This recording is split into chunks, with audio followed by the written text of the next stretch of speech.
చెప్తున్న సందర్భంగా మేడం మీరు ఈ కూరగాయలన్నీ పండిస్తారు ప్లస్ నేను ఎలాంటి మందులు వాడతానని చెప్తున్నారు. అంటే అసలు రైతులకైనా సరే చాలా మందికి అందరం ఆర్గానిక్ కూరగాయలు ఆర్గానిక్ పండించాలని అందరం చెప్తున్నాం. అసలు ఏంది మేడం ఆర్గానిక్లో పండిస్తే మీ ఎక్స్పీరియన్స్ ప్రకారంగా ఏం తేడా కనిపిస్తుంది కూరగాయలు అయినా సరే మనం తినే ఆహారంలో? బయట కొన్నవి కూరగాయలు ఇవి మనం టేస్ట్ అసలు సంబంధం ఉండదు శివ. అంటే ఇట్లా ఏం తేడా అవ్వచ్చు మేడం? ఫస్ట్ థింగ్ ఏంటంటే మనం న్యాచురల్ గా ఉంటది, అవన్నీ మనం జీవం ఉన్న ఇస్తున్నాం, మనం తయారు చేసిన ఆర్టిఫిషియల్ ఇవ్వట్లేదు. So first thing is life ఉన్నవి ఇస్తున్నాం, లైఫ్ లెస్ థింగ్స్ ఇవ్వట్లేదు. సో ఆబ్వియస్ గా వాటిల్లో కూడా లైఫ్ ఉంటది అండ్ ఆ జీవం ఉన్నప్పుడు ఆ టేస్ట్ తేడా ఉంటది. తర్వాత ఇంకోటి ఏంటంటే అప్పటికప్పుడు కోసుకుంటాం కదా, సో ఆ ఫ్రెష్నెస్ ఉంటది. ఇప్పుడు ఇలా పండించినవి మనకి జ్యూసీగా ఉంటాయి, దానికి సంబంధించిన లిక్విడ్స్ ఏదైతే ఉన్నాయో చాలా జ్యూసీగా ఉంటది. అందులో తేమ శాతం నాకు తెలిసి టేస్ట్ నేను కొన్నవే కదా, పండించలేదు కెమికల్స్ వేసి, మార్కెట్ నుంచి తెచ్చుకున్న వీటికంటే చాలా డిఫరెన్స్ ఉంటది.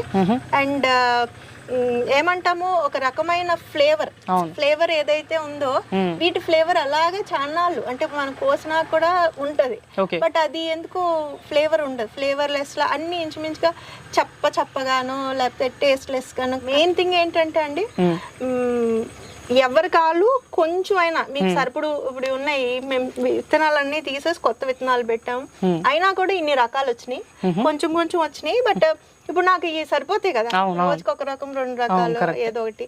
సో అలాగే మనకి సరిపడా ఏవో ఒకటి పండించుకుంటూ మేనేజ్ చేయొచ్చు. ఓకే, ఇంకొకటి మేడం, ఇప్పుడు మీరు ఇన్ని రకాల కూరగాయలు ఈ ప్లేస్లో పెంచుతారు కదా, చాలా మందికి కూడా ఇదే గార్డెనింగ్ సెటప్ని మేము నాకున్న ప్లేస్లో కూడా పెట్టుకోవాలనుకుంటున్నాం. వాళ్ళకి మీరు ఇచ్చే సజెషన్స్ ఏంది మేడం? ఎట్లా ఇనీషియల్గా ఫస్ట్ ఎట్లా స్టార్ట్ చేయమంటారు వాళ్ళని?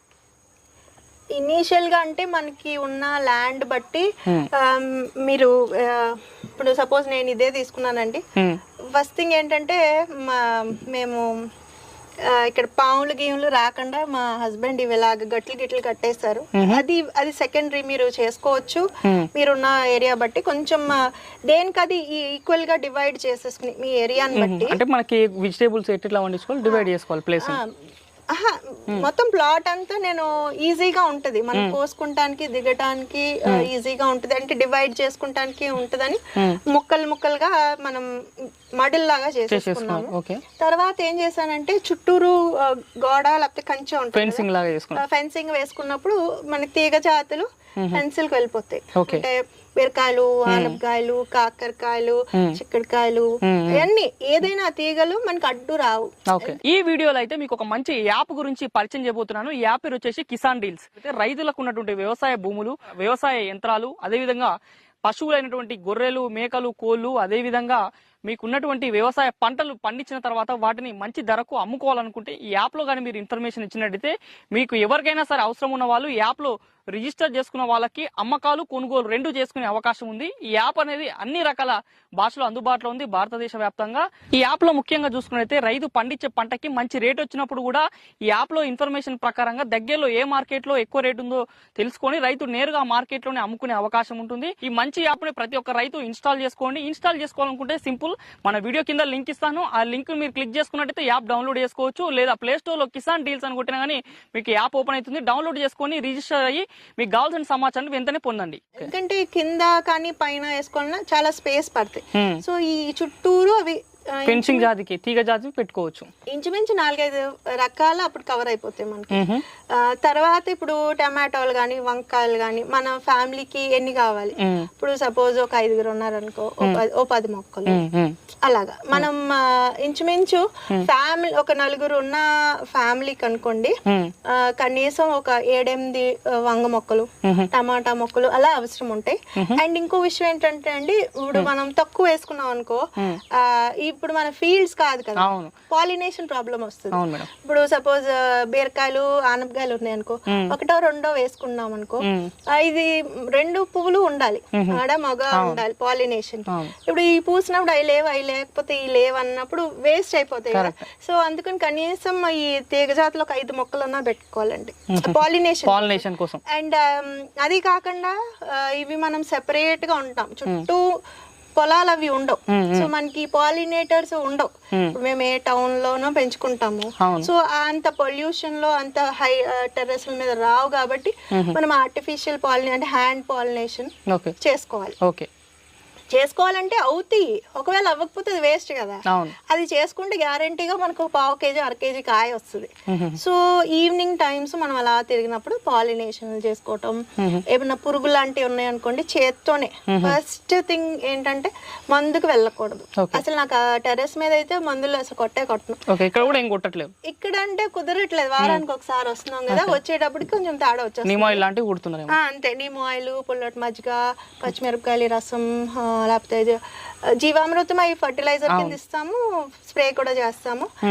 తర్వాత గోమూత్రం ఇలాంటివి ఏమైనా రిపెలెంట్స్ లాంటివి ఇస్తున్నాం. మాధవి గారు, చాలా మందికి ఏంటంటే మీ వీడియో చూసిన వాళ్ళకి ఒక క్వశ్చన్ రైజ్ అవుతుంటది, మేడం మీరు అన్ని రకాల కూరగాయలు పండిస్తారు, అసలు మీరు ఎంత ఏరియాలో పండిస్తారు? అంటే మేము కూడా కొత్తగా మీలా వచ్చి స్టార్ట్ చేయాలనుకుంటే ఎంత ఏరియాలో చేస్తే స్టార్టింగ్ బాగుంటుంది, ఫస్ట్ మేము ఇనిషియల్గా ఏం చేయాలి, మీరు ఏం చేసారు, అది కొంచెం అంటే వ్యూవర్స్కైనా ఎవరికైనా చెప్పగలుగుతారా?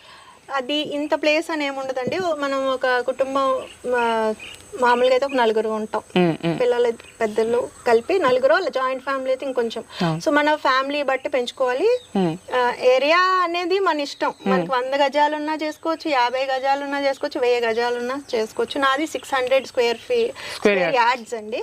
సో నేను ఏం చేశానంటే ముందు దీన్ని ఈక్వల్ సైజ్ మడుల్ లాగా చేసేసాను. 10x20 అనుకుంటా, ఇంచుమించు 10 మడులు వచ్చినాయి. అటు ఇటు 10 లేకపోతే మొత్తం అన్ని కలిపి ఒక 10-12 ఉంటాయేమో అంతే. ఇటు 5 ఇటు 7 అలా సంథింగ్ కదా.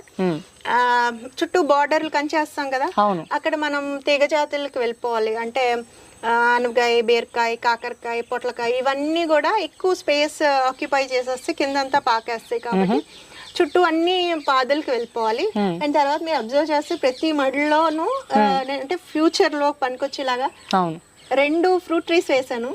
అది యాక్చువల్లీ పెరిగినాక దగ్గర అయిపోవచ్చేమో, బట్ మనం ఆశ ఎక్కువ అంటాం, చోటు తక్కువ అండ్ కోరికలు ఎక్కువ ఉంటాయి కదా. సో ఒక్కొక్క మడిలో ముందు వెనక అలాగా 2 ఫ్రూట్ ట్రీస్ వేసుకున్నానండి, గ్రాఫ్టెడ్ వెరైటీస్. సో నాకు 4-5 ఏళ్లలో అవి ఏవో కాపు వస్తాయి. ఈ లోపల ఖాళీ ప్లేసెస్ లో మనం వెజిటేబుల్స్ పెంచుకోవచ్చు సీజన్ బట్టి. ఇప్పుడు ఎండాకాలంలో కాసేవి, వానాకాలం చాటకలా తెలుస్తుంది. ఏమీ లేదండి, మనం బయట బజార్ లో దొరికే కూరగాయలు ఏవైతే ఉన్నాయో అవి మనకి రావాలంటే కనీసం ఒక 40 రోజులకి మనకి స్టార్ట్ అవుతుంది ఫ్లవరింగ్, ఫ్రూటింగ్. ఆ నెలన్నర ముందు అంటే 40-50 రోజుల ముందు ఆ సీజన్ లో మనకి ఏమేమి దొరుకు, చలికాలం చుక్కుడుకాయలు అనుకోండి, అప్పుడు మనం కొనుక్కునే లేకపోతే అక్టోబర్ నవంబర్ లో దొరుకుతుంది అనుకోండి, ఇంకొక 40 రోజులు తీసుకోవాలి, అప్పుడు మనం స్టార్ట్ చేస్తాయి. ఇంచుమించు ఇంకా అదే, ఇంకా తెలియని వాళ్ళకి ఇదే ట్రిక్.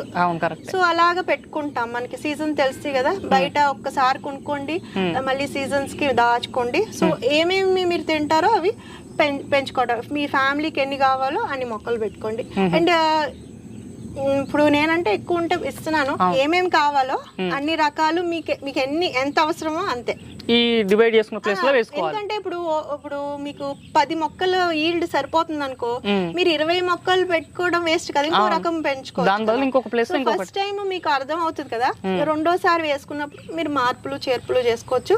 అండ్ ఒక్కొక్క మొక్క మరి 1-2 కాకుండా కనీసం 4-5 మొక్కలు ఉంటే పాలినేషన్ ఈజీగా ఉంటది. ఎందుకంటే టౌన్ లో సిటీల్లో ఉన్న వాళ్ళకి మనకి ఇవన్నీ ఉండవు కదా, పొల్యూషన్ ఉంటది. మామూలుగా మీరు ఫీల్డ్స్ లో పెంచుకున్నప్పుడు అయితే చుట్టూ ఉంటాయి కాబట్టి గడ్డి పువ్వు కూడా వస్తాయి.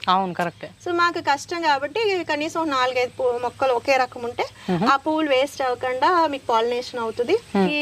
ఒకవేళ మగ పువ్వులు, ఆడ పువ్వులు ఉంటాయి కదా, అవి వేస్ట్ అవ్వవు. అండ్ మనం అలా ఒకవేళ వేస్ట్ అవుతున్నాయి అట్ట అని అనిపించింది అనుకో, మనం సాయంత్రం పూట పువ్వు పిచ్చుకునే టైంకి వెళ్ళి పాలినేషన్ చేసుకున్నాం అనుకుంటే ప్రతి ఫీమేల్ ఫ్లవర్ మనకి కాయల్లా తయారవుతాయి.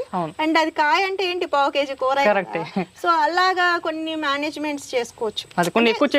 చిన్న స్కేల్ కదా, ఇప్పుడు మీరు పొలం మీద వెళ్ళి చేయమంటే అవ్వదు. సో అలా చేసుకోవాలి. ఒక 4-5 మొక్కలు అంటే హార్వెస్ట్ వచ్చినప్పుడు కూడా కొంచెం ఒక 1/2 కేజీ కిలో వస్తాయి. వేస్ట్ చేసుకోకూడదు, కొంచెం టైం అండ్ అది డెడికేట్ చేయాలండి. చేస్తే మనకి మంచి రిజల్ట్స్ వస్తాయి. అండ్ మీరు మీకు పురుగు ఉన్నా లేకపోయినా అవసరం ఉన్నా లేకపోయినా ఒక షెడ్యూల్ లాగా మీరు మొక్క పెట్టినప్పుడు ఒక లేకపోతే విత్తనాలు పెట్టుకునేటప్పుడు ఒకసారి సాయిల్ లో కంపోస్ట్ కానీ మెన్యూర్లు ఇవ్వటం నేను ఫాలో చేస్తున్నాను. తర్వాత అగైన్ మళ్ళీ కొంచెం స్టేజ్కి వెళ్ళినాక ఇవ్వట్లేదు నేను, బట్ నేను కొత్త వాళ్ళకి చెప్తున్నాను. ఎందుకంటే నా సాయిల్ ఆల్రెడీ మైక్రోబ్స్ ఎక్కువ ఉండేటట్టు చూసుకుంటాను.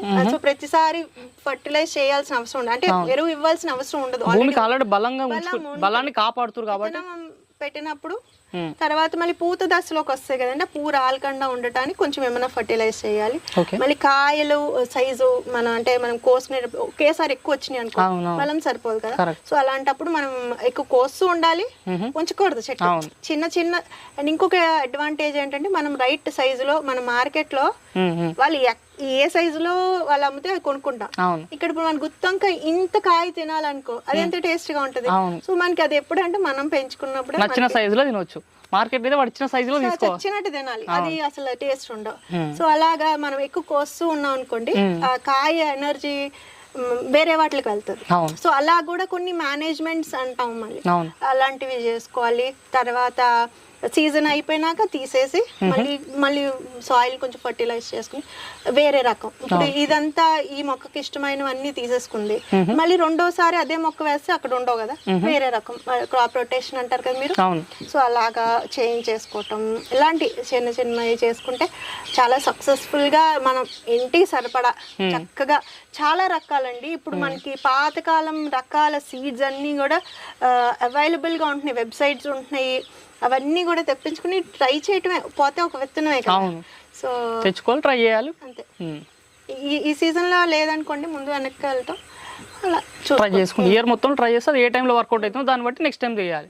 బయట దొరికేవి మనకి ఇప్పుడు మనం కామన్ గా చెప్పు శివ ఎన్ని రకాలు తింటున్నాం, వంకాయ బెండకాయ ఇవే. అవును, ఇప్పుడు మనం ఆ 5-10 రకాలు కాకుండా ఇంకో 10 రకాలు ఉన్నాయి. అవును, చాలా బాగుంటాయి, చాలా న్యూట్రిషియస్. అవును, సో అవన్నీ కూడా మనం సెల్ఫ్ గా పండించుకున్నప్పుడు దొరుకుతాయి, బయటికి రావాలి, అందరికి అవైలబుల్ గా ఉండాలి. అండ్ ఫార్మర్స్ కూడా ఇలాంటివి గ్రో చేసే అవకాశం లేని వాళ్ళు కూడా చేరువ అయ్యేటట్టు పెంచి వెళ్తే బాగుంటుందని అనిపిస్తూ ఉంటుంది. ఓకే మేడం, మరి చివరిగా ఇంత ఇన్ఫర్మేషన్ ఇచ్చారు మేడం. అసలు గార్డెనింగ్ అంటే ఏంది, మొక్కలు అంటే ఏంది, ఎట్లా పెంచుకోవాలి, ఇనిషియల్గా స్టార్ట్ చేయాలనే వాళ్ళకి మెసేజ్ ఇచ్చారు, ఏ విధంగా స్టెప్ వేయాలి, ఇంట్రెస్ట్ ఏ విధంగా ఉండాలి, అన్నీ ఓపికగా ప్రతి ఒక్క విషయాలు క్షుణ్ణంగా అయిపోయారు కదా మేడం. మరి చివరిగా మన వీడియో చూస్తున్నట్టు వాళ్ళకి మీరు ఇచ్చేటువంటి మెసేజ్ ఏంది మేడం? మిద్దె తోటలు పెంచాలనుకున్నా సరే, అదేవిధంగా ప్రకృతి ప్రేమికులకైనా సరే, చెట్లాంటి ప్రేమ ఉన్న వాళ్ళకైనా సరే, రైతులకైనా సరే, మీరు ఇచ్చేటటువంటి మెసేజ్ ఏంది మేడం? అసలు మనం ప్రకృతిని ఏ విధంగా కాపాడాలనే మెసేజ్ మీరు ఏ విధంగా ఇవ్వగలుగుతారు?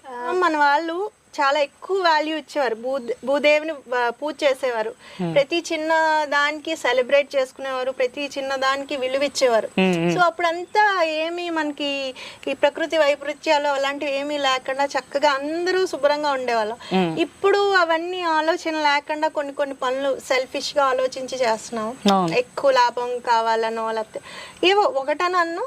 సో అవన్నీ కాకుండా పూర్వం లాగా మళ్ళీ మనం మన నేచర్ ని వర్షిప్ చేసుకుంటూ చాలా గౌరవంగా ఎంతో విలువనిచ్చి మనం కూడా ఇందులో ఒక పార్ట్ అని గ్రహించి మనతో ఉన్న చుట్టూ జీవాలను కూడా దృష్టిలో పెట్టుకుని తినే ఆహారానికి గ్రాటిట్యూడ్ ఉండేది. మనం ఇదివరకు దండం పెట్టుకుని తినేవాళ్ళం, ఇప్పుడు ఏంటి డబ్బులు పెడితే బయట కొనుక్కుంటే ఫుడ్ పిల్లలకి అసలు ఎలా వస్తుందో ఏంటో తెలీదు. ఫుడ్ ఏదైనా ఆహారం అంటే బయట నుంచి కొనుక్కునేదే, బట్ ఎంత కష్టం ఉందని తెలీదు. సో అందరూ రైతుల కానీ లేకపోతే అది పండించే ఆ ప్రక్రియ అంతా తెలుసుకుని అది ఎంత విలువైన వస్తువో ఆహారం అనేది. సో ఆ గ్రాటిట్యూడ్ అనేది మనం తెలుసుకున్నాం అనుకో, ఇప్పుడు మనం ఎంత విలువగా మనం తింటున్నామో మిగిలినవన్నీ కూడా అంతే ఇదిగా ఉంటాయి కదా. సో అది తెలుసుకున్నప్పుడు అంతా సంతోషంగా బాగుంటది అని అనుకుంటున్నాను శివ. ఓకే, సో కెమికల్స్ అవి కూడా తక్కువ వాడకం యూజ్ చేయడానికి ట్రై చేయండి. మెల్లగా ఆర్గానిక్ ఫార్మింగ్ లోకి అందరూ మారిపోతున్నారు కదా. సో ఎప్పుడైనా కూడా పూర్తిగా ఆర్గానిక్ ఫార్మింగ్ ఉండే రోజు చూడాలని నా కోరిక శివ.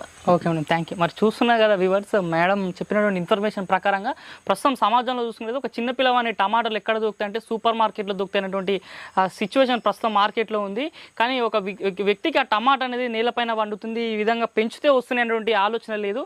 అలాంటి యువతరానికి అదేవిధంగా పిల్లలకి రేపటి భావితరానికి కూడా మ్యాడ్ గార్డెనర్ అనేటువంటి మాధవి మేడం చేస్తున్నటువంటి కూరగాయల సాగు అందరికీ ఆదర్శంగా ఉంటుంది. ఎందుకంటే కూరగాయలు అంటే ఈ విధంగా పండుతాయని కూడా చాలా మంది తెలియని పరిస్థితి ప్రస్తుత సమాజంలో ఉంది. అలాంటి సమాజాన్ని మేడం పెంచుతున్నటువంటి సాగుతో చాలా మందికి ప్రభావితం చేస్తుంది. అదేవిధంగా మేడం కూడా మనం చెప్పాలంటే ఒక టైటిల్ ఇవ్వచ్చు, అంటే నాటని విత్తనం లేదు, కోయని కాయ లేదన్నటువంటి ఒక విషయాన్ని మేడంకి మనము అడ్రస్ చేయొచ్చు. ఎందుకంటే ఎన్నో రకాల కూరగాయలు, తేలినటువంటి కూరగాయలను సైతం పండించి చాలా మందికి ఒక అవేర్నెస్ క్రియేట్ చేస్తుంది. కాబట్టి ఖచ్చితంగా యూత్ అయినా సరే, అదేవిధంగా చాలామంది అన్ఎంప్లాయ్మెంట్ యువత అయినా సరే, ఫార్మర్స్కి అయినా సరే ఈ వేదిక అంటే మ్యాడ్ గార్డెనర్ అనే ఒక వేదిక ద్వారా ప్రకృతి పైన ఖచ్చితంగా ఒక ప్రేమ అభిమానం కలిగే అవకాశం ఉంటుంది. ఎందుకంటే మనం సమాజంలో మనం బతకడంతో పాటు చుట్టూ ఉన్నటువంటి వనరులను కూడా కాపాడినప్పుడే మన భవిష్యత్తు తరాలకి మనం ఒక గిఫ్ట్గా ఇచ్చినటువంటి వ్యక్తులుగా తయారవుతాం. కానీ ఈరోజు ప్రస్తుత సమాజం చూసుకుంటే మన కోసం మనమే పెరుగుతున్నాం, కానీ రేపటి సమాజానికి మనం ఏమి ఇవ్వట్లేము. కానీ ఇలాంటి సాగు పద్ధతులను అవలంబిస్తున్నప్పుడే ఖచ్చితంగా రేపటి భావితరం బాగుంటుందని ఒక విషయాలు అయితే మనం మేడం గురించి తెలుసుకునే అవకాశం ఉంటుంది. మరి ఖచ్చితంగా మన వ్యూవర్స్, అదేవిధంగా రైతులు, ముఖ్యంగా ఎవరైతే ఫీమేల్ ఫార్మర్స్, అదేవిధంగా యంగ్ ఫార్మర్స్ అందరూ కూడా మేడం వీడియోస్ చూడండి. అసలు ఏ విధంగా వెజిటేబుల్ కల్టివేషన్ చేస్తుందో తెలుసుకోండి. అదేవిధంగా కొత్తగా మిద్దె తోటలు, ఇదా మీ ఖాళీగా ఉన్నటువంటి ప్లేస్లో కూడా మీరు కూడా కూరగాయలు పెంచాలనుకుంటే మేడం ఛానల్ని మీరు నిత్యం వీక్షించండి. మీకు కొత్త అనుభూతి కలుగుతుంది, ఎన్నో టిప్స్ దొరుకుతాయి. మేడం పండిస్తుంటే ప్రతి ఒక్క పంట పైన మీకు విషయాలు తెలిసే అవకాశం ఉంటుంది. మరి ఇది ఈరోజు వీడియో. ఈ వీడియో మీకు నచ్చినట్టయితే, అదేవిధంగా మ్యాడ్ గార్డెనర్ మాధవి గారి యొక్క సందేశం మీరు అందరికీ నచ్చినట్టయితే ఈ వీడియో లైక్ చేయండి. నిత్యం నాణ్యమైన వ్యవసాయ సమాచారం కోసం, ఇలాంటి సక్సెస్ఫుల్ ఫార్మింగ్ విషయాల కోసం శివాయకి సబ్స్క్రైబ్ చేసుకోండి. మరొక మంచి వీడియో కలుద్దాం. అంతవరకు సెలవు. ధన్యవాదాలు. జై హింద్. జై హింద్.